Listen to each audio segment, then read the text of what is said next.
We today के दर्शकों का हम एक बार हार्दिक स्वागत करते हैं। आज हम यहाँ पर बहादुरगढ़ के मेन बाज़ार में हैं। आज यहाँ पर जो विधानसभा चुनाव होने वाले हैं उसके जो प्रत्याशी हैं हमारे INLD के श्रीमती शीला राठी जी, आज उनके यहाँ पर जनसभा हो रही है। आज इस जनसभा में हम उनकी उपस्थित हैं और हम देख सकते हैं हमारे चारों तरफ पब्लिक की जो भीड़ है यहाँ पर उत्साहवर्धन करने आई है हमारे यहाँ पर प्रत्याशी की। तो आइए जानते हैं उन प्रत्याशी जी के भतीजे जी से, श्री कपूर राठी जी से, कि उनके क्या क्या मुद्दे हैं और वो जनता के लिए बीच में क्या लेकर जा रहे हैं और जनता को क्या मिलेगा अगर वो चुनाव जीत जाते हैं तो कपूर राठी जी बताइए कि पहले तो आपका स्वागत है और आपको हम शुभकामनाएं देते हैं आने वाले विधानसभा चुनाव के लिए। जी, आपका बहुत बहुत धन्यवाद। आपके सभी दर्शकों को नमस्कार। तो आपके क्या मुद्दे रहेंगे जी? देखिए, मुद्दा मेरा नहीं है, मुद्दा जनता का है। जनता परेशान है गंदे पानी की सप्लाई से, जनता परेशान है सीवरों की समस्या से, जनता परेशान है फैमिली आईडी की समस्या से, जनता परेशान है प्रॉपर्टी आईडी की समस्या से। और हालात ये हो गए, ये जनता परेशान इतनी कर दी इन सरकारों ने, चाहे वो 10 साल बीजेपी की सरकार रही, उससे पहले 10 साल कांग्रेस की सरकार रही, कोई एक प्रोजेक्ट ये दोनों सरकार ने बहादुरगढ़ के लिए नहीं लेके आए भाई। वो दुख है बहादुरगढ़ की जनता को, इसलिए इस भ्रष्टाचारी तंत्र को खत्म करना चाहती है जनता। जो बहादुरगढ़ की इंडस्ट्रीज हैं जो धीरे धीरे यहाँ पे बंद हो रही हैं जैसा कि बताते हैं, तो उसके लिए आपके पास क्या योजना है? देखिए, इस इंडस्ट्रीज को आबाद करने के लिए सबसे पहला काम आदरणीय नफे सिंह राठी जी ने किया था। न केवल 7000 नई फैक्ट्रियां उन्होंने लगाने का काम किया, बल्कि एक नया सेक्टर 16 और 17 एशिया का सबसे बड़ा फुटवेयर पार्क देने का अगर किसी ने काम किया तो वो स्वर्गीय नफे सिंह राठी जी ने किया। हम उन्हीं के वंशज हैं, हम उन्हीं के परिवार का खून है। इंडस्ट्रीज को जब समस्या हुई है, कांग्रेस और बीजेपी ने लगातार इंडस्ट्रीज को दबाने का काम किया है। लगातार अगर इंडस्ट्रीज की आवाज़ उठाई तो इस परिवार ने। आपके हिसाब से जो जनता यहाँ पर है उसकी सबसे बड़ी समस्या क्या है? बेरोजगारी, महंगाई, जो आप बता रहे हैं कि यहाँ पर जो साफ सफाई की समस्या है, तो सबसे बड़ी समस्या आपको अब तक आपने जितनी भी कैंपेनिंग की है उसमें आपको कौन सी समझ में आई है? देखिए, समस्या एक नहीं है, बहुत सारी समस्याएं हैं। अगर सबसे बड़ी समस्या की बात करूं, इस पूरे बहादुरगढ़ शहर में गंदा पीने का पानी सप्लाई होता है। आदमी एक दिन बगैर पानी नहीं रह सकता, और अगर पानी मिले और वो भी सीवर का पानी अगर मिक्स मिले तो कितनी बड़ी भयंकर और शर्मनाक बात है। ये बात करते हैं 100 करोड़ की अमृत योजना की, ये चोर और लुटेरे खा गए बहादुरगढ़ को। अगर खाते नहीं तो ये गंदे पानी का सप्लाई ना होती, हम लोग सुखी रहते।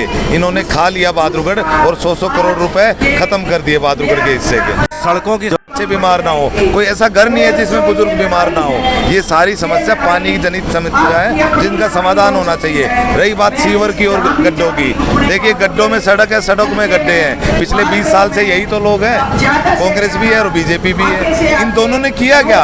हम क्यों बोल रहे हैं ये समस्याएं हैं? आपको भी महसूस होता है, पहली बार दिखे हो बहादुरगढ़ में। मैं इसलिए कह रहा हूँ, आपका इंटरव्यू पहले भी ले चुका हूँ, मैं इसलिए कह रहा हूँ कि ये जो समस्याएं हैं लगातार बहादुरगढ़ को दुखी करती हैं, लगातार बहादुरगढ़ के लोगों की गाड़ियां तोड़ती हैं, लगातार बहादुरगढ़ के लोग चोटिल होते हैं। जब बारिश आती है न केवल गड्ढे बल्कि ये सारी सड़कें परेशान करती हैं लोगों को। कपूर जी, आपको याद हो पिछले साल जो शहीदी दिवस था, हम लोग शहीद स्मारक पे थे, वहाँ पे हमारी आपकी मुलाकात हुई थी पहली बार। बिल्कुल याद है। आप बोले आप बड़े सर, बिल्कुल नहीं, मैं जनता के बीच में ज्यादा रहते हैं। सर, मैं बड़ा नेता नहीं मानता। मैं इन लोगों का बालक हूँ, इनका बच्चा हूँ, इनका बेटा हूँ। लेकिन हमारी नीयत है ये जनता साथ करके अधिकारियों के साथ काम करे। लेकिन इस सरकार में क्या हुआ, जनता अधिकारियों के पास जाती है, अधिकारी सुनवाई नहीं करते। अगर जनता आपके प्रत्याशी को जिताती है और आप यहाँ पे विधायक बनते हैं तो यहाँ के अगले जो 2 महीने या 3 महीने का जो कार्यक्रम होगा उसमें सबसे पहला काम आप क्या करेंगे? देखिए, सबसे पहला काम होगा लोगों की समस्याओं को सुन के सबसे पहले प्रायोरिटी लेके जो जरूरत की समस्या होगी उसका समाधान करेंगे। जो प्रॉपर्टी आईडी में जो सबसे ज़्यादा समस्याएं आ रही हैं, जो कि यहाँ बहादुरगढ़ में कमेटी में रोज शिकायतें पहुँच रही हैं, तो उसके लिए आपके पास क्या प्लान? देखिए, जो प्रॉपर्टी आईडी की समस्या है वो सरकार द्वारा पैदा की गई समस्या है और वो चंडीगढ़ से पैदा हुई है। और सरकार की अगर नीयत अच्छी होती तो प्रॉपर्टी आईडी की उसमें करेंगे क्या? ऐसा है, प्रॉपर्टी आईडी की समस्या का तुरंत समाधान करेंगे और उन अधिकारियों को उनकी ड्यूटी लगाएंगे कि वो लोग लगातार काम करके बहादुरगढ़ की जो प्रॉपर्टी जिस आदमी के नाम की है वो उसके नाम चढ़ाने। प्रदेश में आपकी सरकार बनेगी, इसके लिए कितना आश्वस्त है आप? देखिए, प्रदेश में सरकार हमारे बगैर नहीं बनेगी, मैं पूरा आश्वस्त हूँ। और ये बहादुरगढ़ की जनता कितनी सीटें जीत रहे हैं? देखिए, प्रदेश में सरकार बनेगी नहीं बनेगी इशू वो नहीं है, इशू ये है कि बहादुरगढ़ के लोग त्रस्त हैं। मतलब आप वोट काटने के लिए हैं? मैं वोट काटने के लिए नहीं हूँ, वोट काटने के लिए वो लोग होते हैं जो जीतते नहीं। मेरे घर में 2 पार्षद जिताए हैं लोगों ने, दोनों नफे सिंह राठी जी के बच्चे लगातार पार्षद जीते हैं। और हम जो चेयरमैन का चुनाव लड़े 25,000 वोट आई थी। वोट काटो अगर यहाँ पे देखा जाए, एक तरह से कांग्रेस है और बीजेपी पिछले 2 साल से सत्ता में है। उन्होंने कांग्रेस का तो विधायक था यहाँ पर, वोट कैसे काट रहे हैं? चेयरमैन का चुनाव विधायक के चुनाव के बाद हुआ था और 18,000 वोट आई थी। विधायक जी ने भी प्रचार किया था। और आपके ये जो भाषा है जिसकी यूज कर रहे हो आप, वो नहीं, आप हमको उसमें मत कैटेगरी में। आपने हमें कहाँ देखा कि हम वहाँ पर जो है, आप मीडिया पे आरोप लगाने के बजाय आप अपनी बात बताएं कि मतलब आप क्या करेंगे। हम तो आपसे वो पूछ रहे हैं जो जनता को मिलेगा, आपसे मिलेगा। मैं वही बता रहा हूँ, हमारी भाषा उनकी नहीं यूज कर रहे, वो उनकी भाषा है, हमारी भाषा नहीं है। मैं वही बता रहा हूँ। इंडियन नेशनल लोक दल, चुनाव नहीं लड़ रहे ना। इंडियन नेशनल लोक दल का प्रत्याशी जो थी मोनिका राठी, उसको 25,000 वोट शहर में मिलने का काम किया। ये कांग्रेस वाले कहते हैं हम शहर की पार्टी है, बीजेपी वाले कहते हैं हम शहर की पार्टी है। विश्व की सबसे बड़ी पार्टी के खिलाफ हम चुनाव लड़े और उसकी केवल 2,000 वोट ज्यादा आई। और जिस कांग्रेस की आप बात कर रहे हो उसकी 18,000 वोट आई, हमारे से 7,000 वोट कम। और कांग्रेस बोलती है हमें वोट काटो। इन लोगों को शर्म आनी चाहिए। अपने समय में ये लोग कुछ नहीं कर पाए। कितनी सीटें आपकी आ रही? ये अपने समय में कुछ नहीं कर पाए। और रही बात भाई साहब सीटों, मेरे सवाल का थोड़ा जवाब दे, कितनी सीटें आ रही है? रही बात सीटों की, मैं सीटों का आकलन ये जनता बैठी हुई गवाही दे रही है। कितनी सीटें आएगी, कितने प्रत्याशी आपके, कितने प्रत्याशी आपकी पार्टी के? देखिए, मेरे प्रत्याशी का मामला तो स्टेट लेवल का मामला है। मैं बहादुरगढ़ के मुद्दे बात कर रहा हूँ। हम तो आप पार्टी के उस पर लड़ रहे हैं, तो पार्टी स्टेट लेवल पे है ना आपकी? बिल्कुल। हाँ, तो वही स्टेट लेवल पे आपकी क्या उम्मीदें हैं जनता से कि आपके कितनी सीटें आपको स्टेट में मिलनी चाहिए?